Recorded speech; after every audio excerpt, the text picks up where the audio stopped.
Бүгін біздің студиябызда Рысбек Жабиров, тағырақ айтқанда коомдук ишмер, режиссер, продюсер, сценарист, көптөгөн кинолордун жаратуучусу, Ак калпак күнүнүн негиздөөчүсү, айта берсек, толгон токой көптөгөн иштердин мындай жаратманы. Рысбек ака, ассаламу алейкум. Алейкум ассалам. Биринчиден толук айтышым керек болчу. Өзгөнүн күйөө баласы, алты баланын атасы, ушулар болуп калды. Мен сизди ушул подкастымдан көрүп турганына өтө кубанычтамын. Рахмат. Анда мен негизги суроолорумду баштай берсем, сиз жооп бере бересиз. Мына Рысбек ага, сиз Кайып булак, Достор, Талак, Мезгил дарылайт, Түндүктүк келин, Учкуч, Мал доктор, Квартирант, Журналист, Таза шайлоо деген кинолорду жараттыңыз да. Анан сиз мына ушул кино, ар бир жараткан киноңуз өзүңүздүн балаңыздай эле да. Балаңыздай эле. Ошолордун ичинен өзүңүзгө мындай купулум толду деген кайсыл кино? Эми ушул жерге келген ушул суроону көп беришет. Кайсы киноңуз жүрөгүңүзгө жакын дегенчи. Мындай өзүң мына ушул мен же ал кино, мисалы, купулум толду деген кинону эми жаратасызбы? Жок, мындай деп айтыш керек да. Мындай деп айтыш керек. Бул кино деген ушундай нерсе. Боюңда 9 ай көтөрүп, анан ошол жетип, анан ошол мындай төрөгөн пайда болуп, ушундай нерсе да булчу. Багасын да өзүң жан дүйнөң мененчи. Анан бул деген балаңдай деп кой. Так. Анан үйүңдө 10 бала болсо, 10-ун тең тегиз көрөсүң. Эч бирөөсү алды, бирөөсү неме болду. Бирок эң кенжеси жакшы көрөсүң да. Ансанда ар бир акыркы жаралып аткан кино чен башларына жүрөккө жакыныраак болот да. Бул деген ошол турмуштагыдай. Анан кийин балдарын чоңое баштайт дегендей, мурунку тарткан кинолордо ошо балдардын кемчиликтерин көрөсүң да. Мына күнүнө депчи. Сен мындай болуп атасың деп, ошол жерде мен мындай кылып койбопмун деген ойдо болот. Кийин ой келет, Бул деген ошо туура айттыңыз, балаңыздай эле болот, бирок эң кенжеси жакшы болот. Мен азыр эң кенжем Барпуччи деген кино буюрса быйыл чыгат. Аз калды, эми дубляждары калды, аяк калды. Мына кыргыз киносуна комедия жанры. Комедия жанрынын эшигин ачтыңыз да, күлүүчүн ачтыңыз, комедияны алып келдиңиз. Бул менен кечээде бир сөзүңүздө мен мындай да байкап калдым. Бул комедия жанрына мындай көрүүчү көп келет экен деген ой дагы болот экен. Андан кийин комедия жанры ушул жеңилирээк болсо көрүүчүлөргө тезирээк кабыл алат экен деген ой менен дагы комедия жанрына өнүгүп кетти депчи. Ушуну менен комедия жанры менен кыргыз киносуна башка жанрдагы кинолорго сокку урулбадыбы? Ооба, мен күнөөлүүмүн деп коем, тамашалап. Ооба. Себеби ошол комедияларды тартып, тиги Жабиров комедия тартты, Талак деген, Түндүк келин деген, акчанын астына калды деген нерсе менен комедияга эл көп келет экен да. Комедия көбөйүп кетти. Даже окуп калам, анча соцтармактан Кыргызстан комедистан болуп кетти деген мааниде да айтышат. Бирок кинодогу комедия менен анан киного скетч шоу деп коет го, ошол комедияларды аралаштырган алайнымасы бар экен. Бизге ал туура келбейт да. Мен возрастымда жаштарга бул өрөт тартса да болот, ойнаса да болот деген. Бирок мен ага өкүнбөйм. Бирок мисалы эл сонун кабыл алды да, биз кызыгып ошо Талак деген кинону көрдүк. Ошол Талак деген кинонун ичинде мен эми суроолорду мындай бере берем, сиз жиликтеп жооп бере бересиз да. Талак деген кинодон баштасак да, Талак деген кинонун ичинде жанагы жер бар. Бул эми баягы назигирээк маселе да. Ошону өзүңүз режиссер катары түшүндүрүп кетсеңиз. Аялына талак берет. Аялына талак берет. Анан ал башкага турмушка чыгыш керек. Анан кайра ал талак берсе, тиги менен бул баягы мындай кийин дагы мындай баягы Алмаз Чубак Жалиловдун эмесинде, жолсо алымдардан да мындай бир талаш маселеде болуп, анан кинодо да ушул нерсе берилди да. Түшүндүм. Мен суроом төркүн түшүндүңүз да. Түшүндүм. Бул кинону ошол неме болуп калды. Ошол кино мени ыйман саламат болсун, Чубак досум менен дагы тааныштырды бул кино. Себеби ушундай бир сөздөр болуп калды. Телефондон талак бере баштаптыр. Сыртта жүргөн, миграция жүргөн жигиттер үйлөрүнө чалып деген, аябай масак маалымат чыга баштады. Анан талак эми мен изилдей баштадым да. осындай бір тема болып қалды шамалы. Анан мен муфтиятқа бардым. Муфти жолығып, бізге сонун жігіт келді. Фатва бөлімін башқарып отыр. Мен сізді таныстырып қойын дедім. Чубак менен жолықтырды. Чубак ушундай жаңы келген екен. Бұл окуялар 2007 жылғы окуялар. Анан Чубакка сүйлөштүргөндө таанышып неме кылгандан чүкем айтып калды. Кечиресиз, мен бұл сурооңузга 3 күндөн кийин келбейсиз депчи. Эмне десем, мен билем деді, бирок дагы бир жолу 6 китепти карап коеюн. Күлдүм, 6 китепти 3 күн окуп бүтөсүн десем, уюса бүтөм деп. 3 күндөн кийин келдим, камераны ушундай коюп коюпту. Анан талак жөнүндө экөөбүз талкуу кылганбыз да. Анан ошол талак оор тема экен да. Аны биз билбейт экенбиз. Мисалы, мен ошо кинону эмне үчүн комедия жанрында кылдым? Себеби кичине баягы оор болбосун дедим да. Демек, бул сиз ушул талак кино тасмасы менен мен эми кинонун баягы кульминациялоо негизги фокус деп мен ошол жерде кабыл алдым да, көрүүчү катарычы. Анан бул сиз өлбес тема жаратып койдуңуз да. Бул мындай бүтпөй турган тема, мусулман адам өмүрүнүн башынан аягына чейин бул бүтпөй турган тема да. Демек ошол кинодо көргөзүлгөн нерсе акырында келип жанагы райондук имамга барат го. Имам туура берет. Ошонуку туура болуп эсептелет, э? Ошол туура. Ошол Майрамбек Ошоновго айтат, ошол туура бул сценарийде ар бир сөзүнө карап жазган. Ошол ашып кетпес үчүн. Любой кинодо ошондой. Эми ар бир режиссердун өзүнүн бир немеси бар да, почерк болот да. Мен азыр сиз айтып атсаңыз оюма келип атат да. Комедияны сиз баштап эшигин ачып койдуңуз деп. Мен өзү эшик ачкыч болуп иштейт экенмин. Мен өмүр баяныңызды окуп чыктым да, негизи. Неге дебейсиз, азыр иштетем да. Биринчи баягындай ушул неме Жалал Абадта жүрүп, баягындай күлкүнчтүү скетч-шоу деп коет. Ошону биринчи мен баштагам. Гезитте чыгарыпсыз. Анан ал жерде баягындай кыска 2 мүнөт күлкүнчтүү нерселер бар эле да. Ошол бизден көрүп, бизден кийин ошо биз ЖТ-дин форматына чыгардык, Дастан ТВнын форматына чыгардык, Нур ТВнын форматына чыгардык, ошолор менен иштешкем да. Анда мен театрда эле Кубаныч Курбаналиев болуп. Кийин гана КТРден чыкты да баягы узун кыска дегендерчи. Билесизби, эмелер күлкүнчтүү нерселер, кичине анекдоттордон, анекдот эместерден күлкүнчтүү нерсе жасаган. Ал бир. Анан эсимде Семиздер арыктар конкурсун өткөзгөм. Жалал Абадта. Кыргызстанда биринчи жолу 3 жыл катарынан женский футбол өткөзгөм.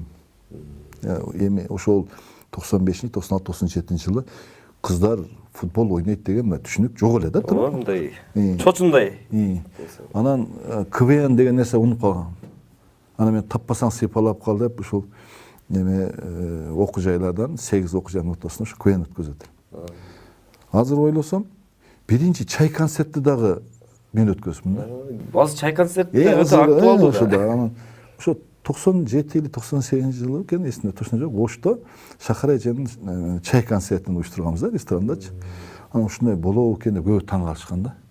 Да? Отуруп алып кантип концерт көрөт, чай ичип атып да. Анан азыр тамадалар көп го. Ооба. Эсимде ушу 96 жылы болсо керек, 95 жылы экен. Тамада болгон биринчи. Ушундай алып баруучу тойго керек экенин бүйтүп таң калышкан да. Ушу мына мөл-мөл ресторанындачы. Калпак кийип, улуттук чапанды кийип, өтүк кийип алып.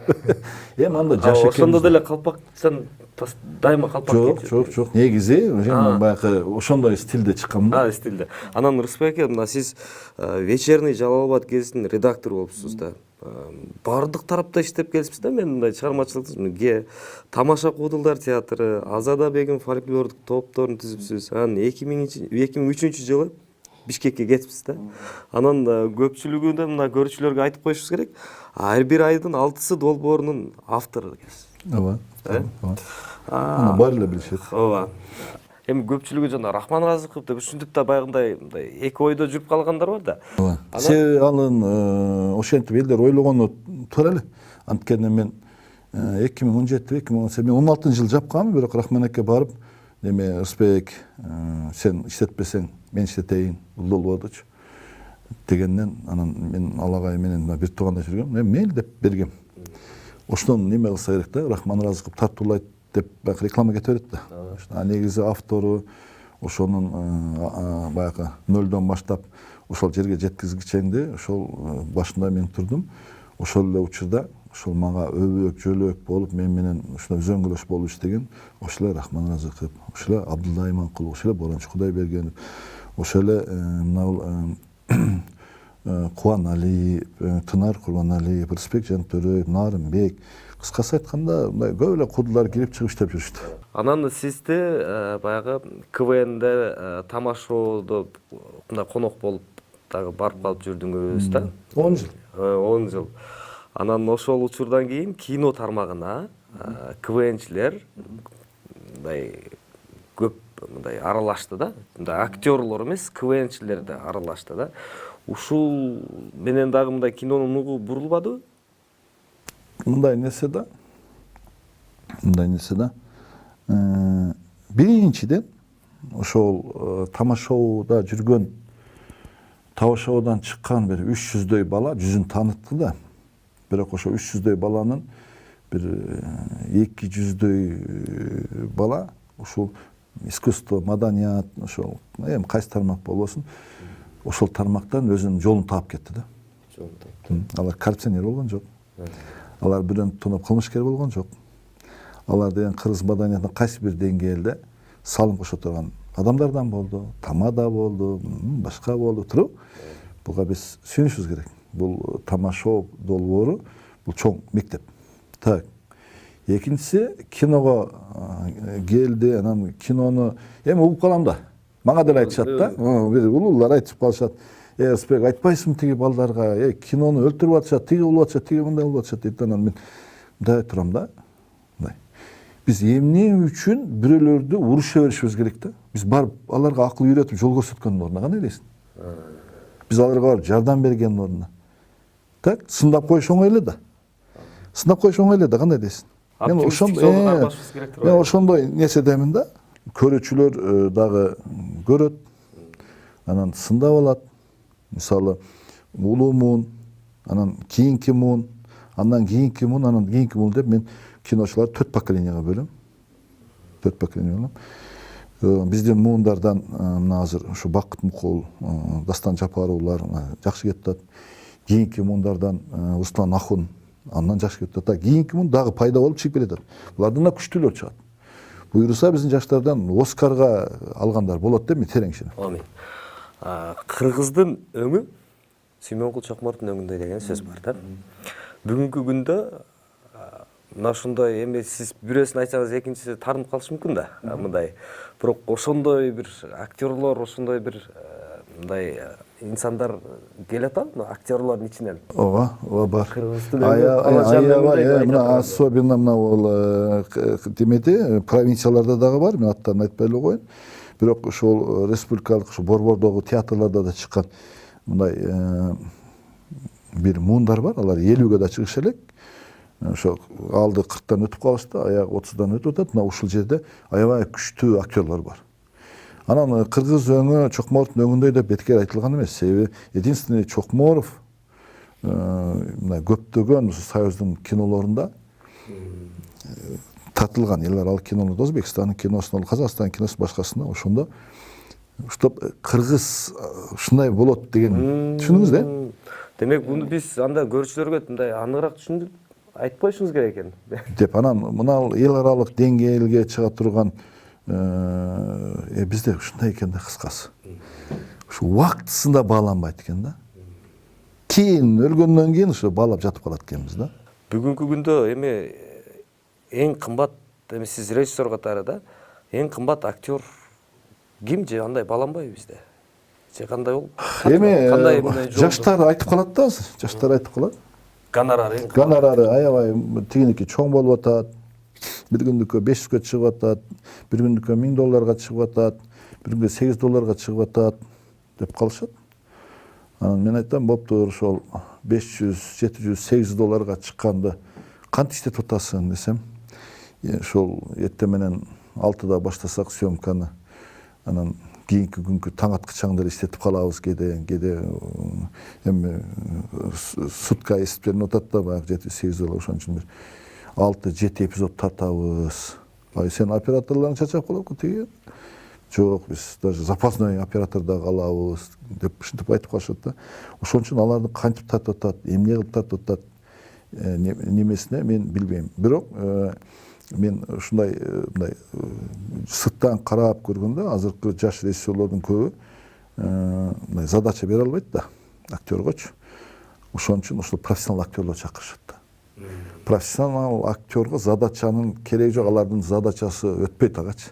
Ал токтоп турун, мен түшүндүм азыр деп туруп, болобу десе, ой, байке, давай, молодец дейт, калп эсе бербейчи. Эми ал турган иш да. Бирок алды сындабаш керек. Аны сындабаш керек. Сөзсүз эле режиссуранын бүтүп келип, анан кино режиссурасын 5 жыл окуп келип, анан кино тартат деп күтүп отурсак, биз көп нерсени артта калабыз да. Убакыт өтүп кетет, жаштык өтүп кетет. Жаштык өтүп кетет. Пускай тарта берсин. Тарта берсин. 4 кино, 5 кинодан кийин аябай бышып сонун болуп чыгышат. Негизги урматтуу көрүүчүлөр, ушул подкасттын көрүүчүлөр, бүгүнкү негизги биздин темабыз мындай Ырысбек Жабиров. Ырысбек агабыздын буга чейин кино тармагында маданият, саясат жана башка ар кайсы тармакта өзүнүн көз карашын айтып келген инсан. Мен кызыктырган нерсе бүгүн ушул Ырысбек Жабиров агабыздын өзүнүн ички мындай жан дүйнөсүн көрүүчүлөргө ачып берүү болуп атат да. Ырысбек ага эми кино режиссерлук бул ушул тармактардын эң мындай мунарасын эң жогору тепкичинде да. Бардык тармактан айланып тегеренип барып атырып, негизи ар бири эле ушул чыгармачылыкта ушу кино тартсам деп кыялданса керек. Бирок мен сизден муну нерсе тууралуу сурагым келип атат да. Азыр кимдир бирөө бир бизнес кылса, же бир Кытайдан телефон алып келеби, же башка кылабы, же бир иш жараткызып өзүнүн эле жеке өзүнө тиешелүү бизнес акча табуу жолунда. Бирок ошол жерге биз эми 90% мына көпчүлүк мусулман жашайт да Кыргызстанда. Мен ошого ылайыктап суроо берип атам. Баягы ошол жерге кандайдыр бир диндин элементтерин кошуп, адамдардын баягы назик сезими менен пайдаланып туруп, анан өзүнүн бизнесин өткөзгөндөй бир жарнамаларды чыгарып койгондор бар да. Интернет ачсак эле ошондой бар. Ушул нерсеге сиздин көз карашыңыз? Мен көз карашым негизи ушул нерселерди көрбөйм. Кызыгы да, көрбөйм. Себеби адамга керек нерсени өзү баягы сарафанный реклама деп коет. Өздөрү эле кетип таап алат да. Анан сөзсүз алга призге бирдекени коюп, анан тигини коюп, антип мынтип койгон. Мен мындай башкача карайм. Мындай карайм. Эми баягындай ойлошот да, бул чет элде ушундай экен, башка жакта ушундай нерсени кылат экен деп, бирок бир нерсени унутуп коюшат. Бизден чет элдегидей эң аз 15 миллион калкыбыз жок. 30 миллион, 80 миллион калкыбыз жок. Биздики 7 миллион. Анан ал 7 миллиондун дагы 3,5 миллиону ал реклама мындай түшүнбөйт, аябай эле жаш. Анан дагы 3,5 миллиону калат. Анан 1,5 миллиону ал сен кыргызча рекламаңы мындай неме кылбайт. Ошо менен дагы 2 миллиону калат. Анын дагы 1 миллиону улуу мун. Анан 1 миллион бир нерсени, ошол бир баягындай керектүү нерсени ушун талаша беришет да. Талаша беришет. Анан кыргыздын дагы бир өзгөчөлүк жери бар, мен көп баамдайм. Мындай бир кургун ар түрдүү кургта жүрөсүң. Бир жакшынакай жерде отуруп, же тойдо антракта чыгып, же чайханада отуруп, 10 адам сүйлөшүп атса, анан бирөө ушул паланча бука байлап туруп укмуш пайда экен десе, ошону уккандан кийин ошол куруктагылардын 1 жылдан кийин карасаң 3-4 бука байлап сарай алып алган болот да. Паникамен иш кылабыз. Анан швейный цех укмуш отуруп, бүт швея кылышат да. Анан машина алып келип сатыш керек экен десе, бүт оптом ошол жака кетишет. Мына экен десе, мына кетишет. Тиги келсе, мына кетишет. Кыскасы ушундай бир мындай немебиз бар да. Мындайсы бар да. Анан көбүнчөсү эле бизде азыр сактап турган ушул сода саттык маселеси. Анан баягыдай кызмат көрсөтүү маселесинде бизнестерде жүрүшөт. Балдар молодец жүрө берсин. Бирок производстводо кем. Өндүрүштө. Негизи Ырысбек Жабировду кандайдыр бир рамканын ичине салып, мындай батыра албай турган ушундай бир идеяга бай инсансыз да, ага. Сиз мен чындыгында сиздин жаныңызда мен подкаст алып баратканыма баягы көзүңүзчө мактаганда эмес го. Мындай сыймыктанып отурам да. Сүйүнүп отурам ачыгы. Быйыл мына Кудай буйрса көчмөндөр оюндары жылдагыдан мындай салыштырганда быйыл бир жаңы эмнени жаңы эмнени кошсок болот? Же жаңы сизде кандай ой бар ушу көчмөндөр оюну? Көчмөндөр оюну Жаңы стадион бүтүп атат. жаңы стадион. Эми биздин мамлекеттин өнүгүшүнө сөз жок. Сөз жок. Баягындай жалгыздарак бак болбойт демекчи. Ошол биздин президентибиздин командасы, саналаштары, ушул досторунун баардыгы ушул 5 жылда аябай чоң иштерди кылышты. Бул эми баягындай мындай бир команда болгондо сонун ушундай эмес. Биз азыр ошол жаныбызда коңшу мамлекеттин арасында сыймыктанып басып калдык да. Сонун эмес. А көчмөндөр оюну бул ошол биздин улуттук иденттүүлүгүбүздү, ушу улуттук салт санаабызды жана башкаларга ушул аркылуу сиңирүү да. Ушунун негизинде биз тилибизди башкаларга сиңиребиз, өзүбүздүн ички тышкы маданиятыбызды сиңиребиз, башка нерсени сиңиребиз. Ошон үчүн бул жолу дагы жылдагы каратан башкачараак сценарийлерде иштеп атышат. Анан көп айтып калышат да, ушул көчмөндөр боюнча эмнеге Максутов дегенчи, Алтынбек Максутов дегенчи. Чындыгында Алтынбек Максутовдун ушундай чоң, грандиозный, масштабтуу, ушундай 10 миң, 15 миң адам катышат турган нерселерди ушул кийинки поколениеде Алтынбек Максутовдун алдына чыга турган адам жок азыр. Жетектеп алып жатат. Жетектеп алып жатат. Себеби Алтынбек Максутовдун командасы бүт ошо менен ооруган балдар. Аябай сонун балдарды мен көбүн тааныйм. Аябай ушундай баягындай жоопкер, улуттук биздин көп маданий нерселерибизди ушундай тамырына чейин билген балдар да. Ошон үчүн эмнени алып чыгыш керек дегенде азыркы алардын оюн билбей туруп, эгерде билген болсом сценарийни, окуган болсом айтпак, мына жерин кошуп коймак деп билбей туруп, мен ашыкча сүйлөгөнүм, бул маданиятсыздык болуп калат. Мурункуга салыштырмалуу жаңы эмне кошсок деген. Кошулуп атса керек. Кошулуп атса керек. Себеби эми жылдан жылга сонун болуп атпайбы? Мына айтып эле кетти кече күнү эле. Азыр ушунда 4 жерде ачылыш болуп, 4 жерде бир нерселер жасалган болсо, бул жолу 10дон ашык жерде сонун нерселер болот, ушунда бөлүнөт. Бул деген буюрса жакшы бир майрамдык, дүйнөлүк бир олимпиада өткөзгөн нерсе болот го. Мен эми сиз ак калпак күнүнүн негиздөөчүсү катары сиздин жаныңызда калпаксыз олтургандан мындай кечирим сурайм. Сиз азыр кийип турган калпагыңыз кайсыл стилде?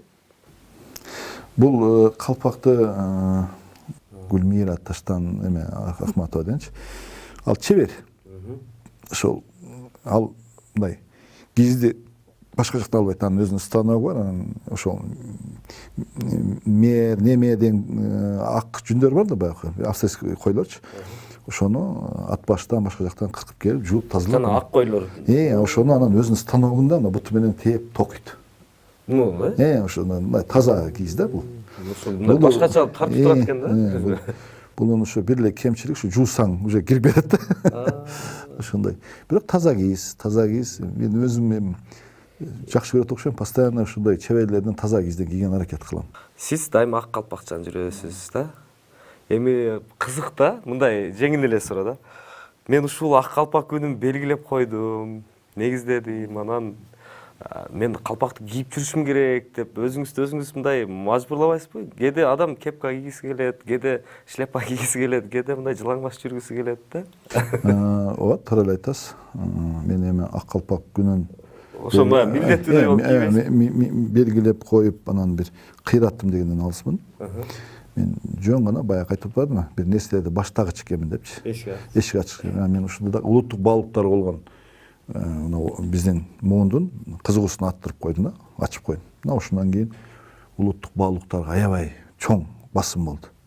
Мурун кийин муну только сахнада кийиш керек деген артист көнөктөр, баягы саймаз немелер, бүт чапандар, көчөгө чейин шырылган нерселер чыкты. Мисалда эми бир баткендик бар базарда баягы чапанды ороп отурса шырылган нерсени, бул тиги өзбектики дейтилер да тура. Нет, ал биздики деле болчу да ошо шырылган нерсечи. Просто формасы башкачараак болчу да. Илгеркинин баардыгы ошо шырып пахта салып кийген. мына ошогондерге чекит коюлду. Андан сырткары ошол эле аялдардын башка нерселерине дагы баягындай сонун мындай улуттук баалуулуктар боюнча күндөр белгилене баштады. Эң башкысы ошол мен ушу күн чыгарса болот экен деген нерсе башталып кетти окшойт. Сен айттың го баягы бир бука байласа бука байлап ошентип кетишти. Анан биринчи эле президентибиз энелер күнү белгиледи мисалы да. Ошол менден кийин ошол жылычы. Андан кийин тиги Манас күнү белгилешти, Комуз күнү белгилешти. Анан дагы бирдеке күнү тиги ошентип күндөр кетти да. Биздин кыргыздын майрамдарынан азыркы учурда 3 түргө бөлүнсө, улут мамлекеттик майрам, анан улуттук майрам, кесиптик майрам боло турган болсо, мамлекеттик майрамыбыз 31 август эгемендүүлүк күнү болсо, жападан эң күчтүүсү кесипкөйлөрдү айтпайбыз. Ал эми улуттук майрам ушул. Башка майрам улуттук эмес. Башка майрам бүт көчүп келген. Анан ушундай майрамдын нерсени жасап алып туруп, анан өзүң үлгү болбосоң, калпак кийип жүрбөсөң, анда болбой калат го. Ооба, неудобно болом. Даже мен калпакты кийип жүрүп, калпакты кийип алып туруп, тамеки чеккенден уялат элем да. Анан тамекини таштап койдум. Бул көп нерсеге себеп болуп турду. Кээде баягы өтө ысыкта эме болбойбу?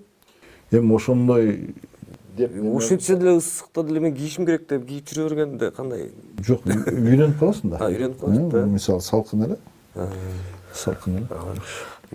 Мен эми муну суроо. Жашооңузда сизди эң өкүндүргөн нерсе эмне? Жана эң сүйүндүргөн нерсе эмне? Эң сүйүндүргөн нерсе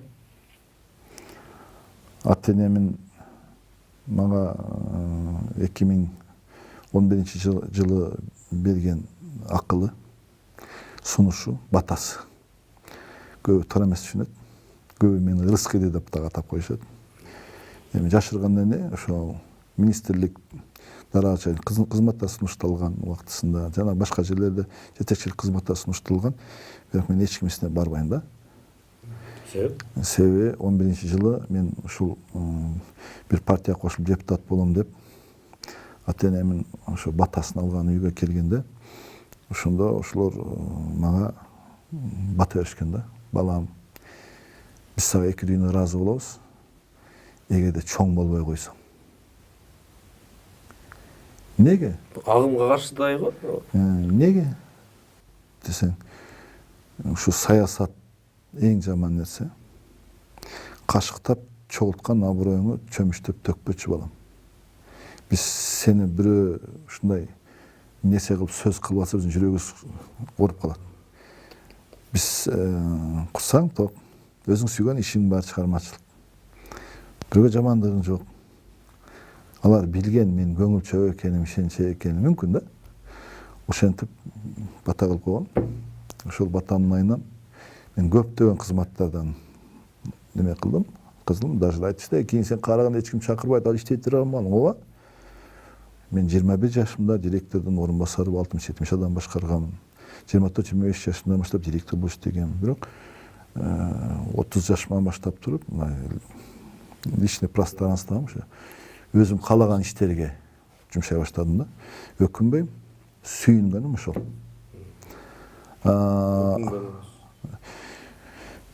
Мындай нерсе бар да, бир текеберчилик деген маселе бар да. Бир мен башыман өттү, бир 2 жол текеберчилик өзүм сүйлөп алгам. Ошол карыз боюнча, ушу карызды төлөп коюшпайбы деп бир катуураак сүйлөп алган экенмин. Алла таалам 1 жылдан кийин мен 110 000 долларга карыз кылып койду. Ошондо билдим, текебер сүйлөш керек экен. Ошондуктан мен Кудайга шүгүр жашап атып азыр өкүнгөнүм мындай деп айтуудан алысмын. Кудайга 1000 мертеге шүгүр. Ооба, жоготуулар болот, жакындарың жоготосуң, анча мынча баягындай өйдө төмөн иштерге кабыл аласың, бирок өкүнбөш керек. 4 күнчөлүк өмүрдө Кудайга ошо шүгүр, сыноосын сыноодой кабыл алыш керек. Сүйүнчтү кабыл алыш керек. Мен ошондой билбейм, ошондой позитив жашагым келет. Сүйүү тууралуу сүйлөгүм келип атат. Бул эми сүйүү, бул сизге мындай кандай кабыл аласыз? Бирок сизге бергенге мен мындай эмемин да, милдеттимин бул суроонучу. Себеби сиз режиссерсуз. Сиз режиссер катары өзүнчө бир дүйнөдө мындай өзүнчө жаратасыз, жашоо да өзүнчө. Негизи ушул сүй бул бүтпөгөн тема да. Ооба, бүтпөгөн тема. Мен азыр ушул жашка келип, сүйүүнүн түрлөрү көп. Аябай түрлөрү көп. Бирок эң сүйүүнүн туу чокусу, сүйүүнүн бир падышасы деп эненин балага болгон сүйүүсүн айта алам. Мен ошону түшүнгөнмүн да. Калган сүйүүлөр моментинде өзгөрүп кете берет. Дагы бир андай суроо келип калды да. Бүгүнкү күндө биздин ушул коомдо жанагы идеология деп атпайсызбы? Бул эми сиз айта турган темада эмнени идеология тутушубуз керек? Бир айтат манасты, бир айтат да башка жакты айтат, бир айтат жакшыны дейт, бир айтат. Бүгүнкү күндө баардыгы эле виртуалдуу дүйнө менен мындай жашап кетип атабыз да. Бирок бүгүнкү күндө эмнени идеология кыла алабыз? Идеологиянын баарын биздин макалда каттарыбызда турат. Башка издеп керек жок. Ар бир макалды ушунчалык идеология ылайыктап туруп, карап, иргеп, мисалы там 500 макалды алып, ошондон дагы санап туруп, иргеп туруп, тематикасы башкасы бир болсо, бир 100гө, 50гө түшүрүп туруп, ошолордон алсаң болот да. Так? Баардык неме ошо макала каптап турат деп мен 100% айта алам да. Анан биздин тарбияны мындай лоп бербеш керек да. Жаштаргачы. Биз азыр ушундай башкача заманда жашап атабыз деп айтышат го, бирок ошондо дагы мындай нерсеге мындай неметпеш керек, сүймөш керек. Биринчиси, мына мисалы, илгери мен мынтип айтчу да. Күлдөбөгө зара кылба. Жаман жерге, мусор төккөн жерге, ошол жерге барба. Ал жерге барып кокспен лекке кылсаң, түндө төшөккө сыйып коесуң. Ойномо күлдөбөн тебелебе дейт эле тобогулум. А мен ойлоп элем, ошо чын окшойт, түндө төшөккө сыйып коебойн деп, тебелебейт элем. Алдарын бүт тебелебейт элем. Ошо күлдөбөгө, мусор төккөн жерлер тебелеп ойнобойт элек. А көрсө, ошол жерде жин шайтан жүрөт. Аруу жанга кирип кетип чочуп калат. Кийин мындайраак болуп калат. Мындай ошондой дүйнө бар да, билесиз да. Анан ошондой болуп калат деп айтпайт экен улуулар. Коркуп калат депчи. Кыйытып, кыйытып айтат экен. Бул окшогон ондогон нерселер бар да. Мисалы да. Мисалы ошол шыпыргыны тике койбой жаткызып кой дейт да. Бул кыргыздын философиясында, ал болсо тарбияда. Жаткызып койсоң жакшы көрүнөт. Сурабай турабы? Мындай тазалыкны неме кылат. Бул окшогон нерселер көп да. Макалдарды деле ошондо колдонсоң болот да. Мисалы, бая жогоруда айтып кеттим, кызга 40 үйдөн түйө, мисалы, атасы жиндинин бири жинди, энесинин жиндинин баары жинди дейт. Бул деген не деген сөз? Ойлонуп көрсөң, биз 1000 аракет кылалы, эң башкы тарбия жатындан башталат да. Эгерде жатында боюнда бар аял негатив сөздөрдү көп сүйлөп, ушундай урушчак болуп, ушундай бир терс нерселерди ойлоодо жүргөн болсо, бала ушундай болот, мен айтты дейсин. Рысбек Жабировду эл билбеген, сиздин көрүүчүлөрүңүз билбеген, биздей инилериңиз билбеген дагы эмне сыры, таланты, өнөрү бар? Мындай эшик ачылды элек. Анын жазуучулук өнөрү. Буюрса ошол повесттери, аңгемелери, ырлары жазылып атат. Мен келинчегим жашаганыбызга 35 жыл болду. 35 жылдан бери сайретти. Сен только китеп жазышың керек. Сен деген мына нерсең сонун, булуң мындай, тигиндей депчи. Анан мен моюнсунбай келем да. Мен мындай кыйын жаза албасам керек депчи.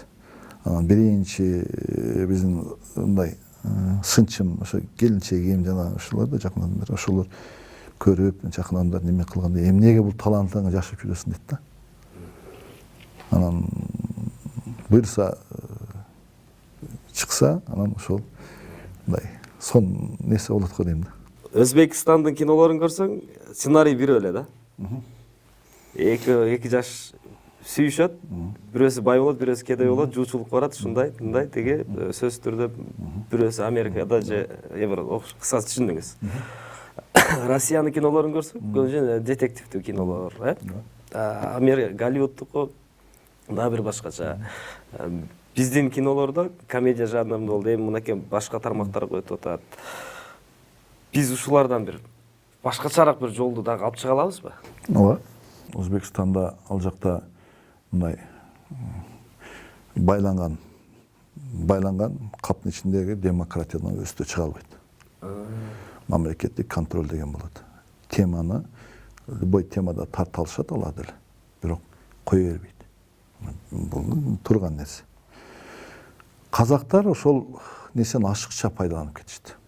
Кинолордо көрсөң, матершина, тиги, бул, андай, мындай, өзүнчө эле бир Америка, Африка болгусу келишет да, мисалы. Так. Эми алардын өздөрүнүн иши.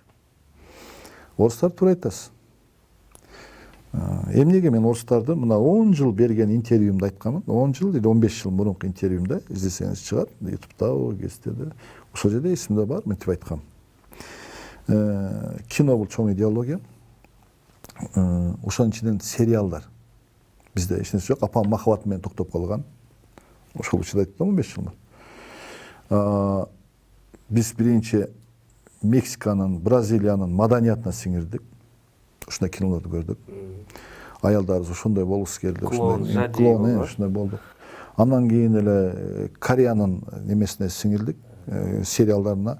Балдарыбыз ошо тизесинен ыштан кийип калышты. Чачы башкы тиги болсо. Бул айтпайм, чоң нерсе да. Анан кийин түрктөрдүн сериалына сугарылдык.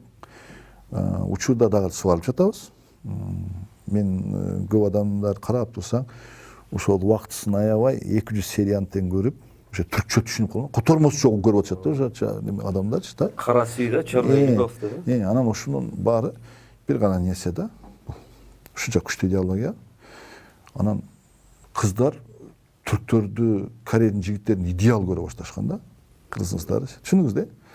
Анан ошолдогу бир мындай бири-бирине болгон кара санатайлык, баягы ойнош күтүү, башка байга неме кылуу тигинин баардыгы билинбеген менен тарбия да.